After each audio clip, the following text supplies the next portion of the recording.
Eihän tämä luvun 3.3 tehtävä 10p, eli homman nimi tässä p-kohdassa on se, että henkilö, jonka massa on,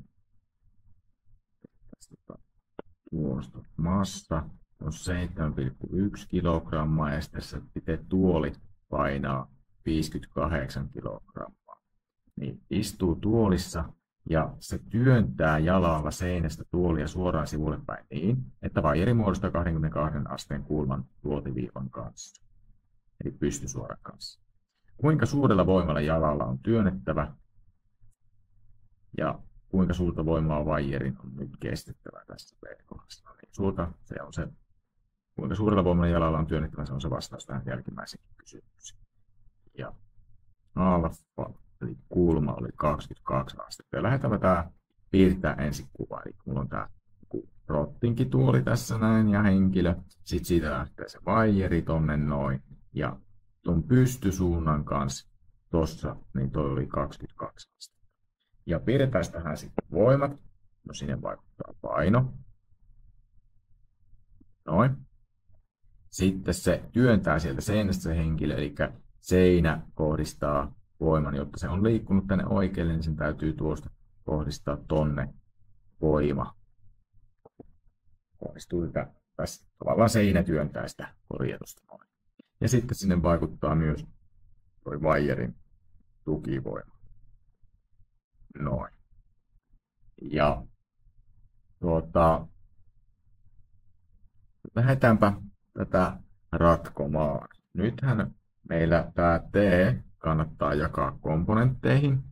Eli jos mä pistän koordinaatiston siten, että X on tonne positiivinen suunta, Y on tonne positiivinen suunta, niin toi T:n X-suuntainen komponentti menee tohon noin, se on TX, ja sitten T:n Y-suuntainen komponentti on tonne noin, se on TY. Noin. Ja tarkastellaan näitä voimia erikseen sekä X-suunnassa että Y-suunnassa. No X-suunnassa me saadaan, että tuohon noin X-suunta. X-suuntaiset voimat, mitä siellä on. X-suunnassa voimien summa pitää olla 0, koska kappale on paikallaan. Mitä voimia on X-suunnassa? No siellä vaikuttaa se toi F ja sitten toi tukivoiman X-suuntainen komponentti. Ja F oli positiivisen suuntaan ja toi TX on negatiivisen suuntaan. No, tästähän mä nyt sitten saan ratkaistua, että F on yhtä suuri kuin TX. No, jos mä tietäisin tämän, mitä tämä TX on, niin sitten mä saan ton F ratkaistua. No, lähdetäänpä miettimään mitä se TX on. Eli mulla on täällä kolmio.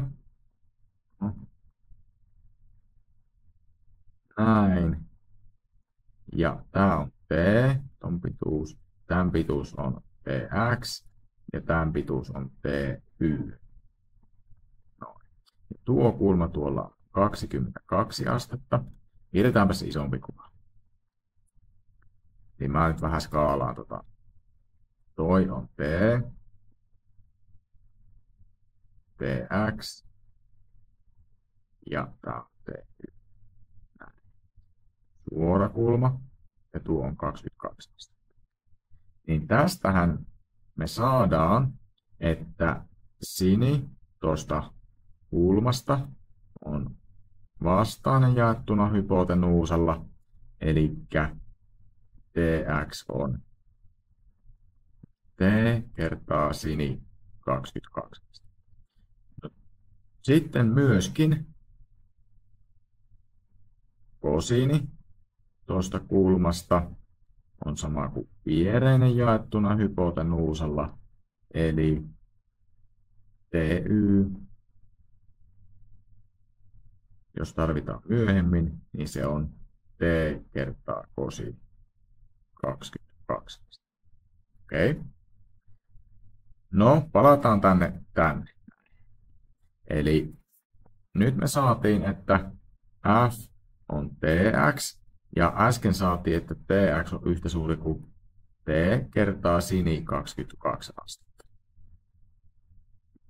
No, ei tiedetä T:tä, niin ei voida vieläkään laskea Eli me tarvitaan toinen yhtälö. Meillä on siis tässä yhtälössä kaksi tuntematonta, on sekä F että T, joten me tarvitaan toinen yhtälö, jossa meillä esiintyy näitä jompikumpi näistä suureista, jotta me saadaan ratkaistua tämä. No, mistä se toinen yhtälö saadaan? No, saadaan, kun me lähdetään tarkastelemaan Y-suuntaa. Ja Y-suunnassa voimien summa pitää olla 0. Tuonnekin voisi alaindeksi X merkata tuonne X-suuntaan voimien summaksi. Noin. Tämä tässä on sigma. Ja mitä voimia meillä vaikuttaa Y-suunnassa? No siellä ensinnäkin vaikuttaa paino. Ja sitten toi T:n Y-suuntainen komponentti. Näin. No sitten muodostetaan skalaariyhtälö, eli otetaan etumerkit huomioon. Meillä G on miinussuuntaan ja TY on plussuuntaan. Näin. Ja mä saan tästä ratkaistua, että TY on yhtä suuri kuin G. No toisaalta, jos me lähdetään täältä katsoa, niin TY on yhtä suuri kuin T kertaa kosiini 22. Eli T kertaa kosiini 22 astetta on yhtä suuri kuin G. Ja tästähän mä saan ton T:n ratkaistua, eli G jaettuna kosiini 22 astetta. No hei, mä täällä kaipasin tätä, että mitä T on. No nyt mä tiedän mitä T on, koska mä tiedän paljon paino on. Niin kun mä sijoitan tämän tänne, niin mä saan ratkaistua sen kysytyn voiman F. Sijoitetaan tää nyt tuonne. Eli saadaan, että F on G jaettuna kosiini 22 astetta kertaa sini 22 astetta. Eli F on mg jaettuna kosiini 22 astetta kertaa sini 22 astetta. Eli se massa oli se 7,1 kilogrammaa plus 58 kilogrammaa. Ja G meillä on 9,81 metriä jaettuna sekunti toisella. Jaetaan 22 ja sitten kerrotaan siitä. Ja näin mä sain sitten tästä ensin jonkun tarkemman arvon, joka pyöristettynä on noin 690 N.